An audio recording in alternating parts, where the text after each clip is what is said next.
নমস্কাৰ বন্ধু বান্ধৱীসকল পুনৰবাৰ স্বাগতম জনাইছো আমাৰ ইউটিউব চেনেলৰ অন্য এটি ভিডিঅ'লৈ আৰু আজি ভিডিঅ'টো আৰম্ভ কৰিছো মই এবাৰ বিহুৰ য'ত নাচিছিলোঁ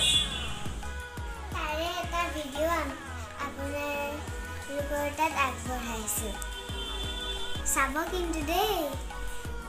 আৰু পাৰিলে এটা লাইক কৰিব কমেন্ট কৰিব শেয়াৰ কৰিব আৰু সাবস্ক্ৰাইব কৰি কাষতে থকা বেল আইকনটো ক্লিক কৰি দিব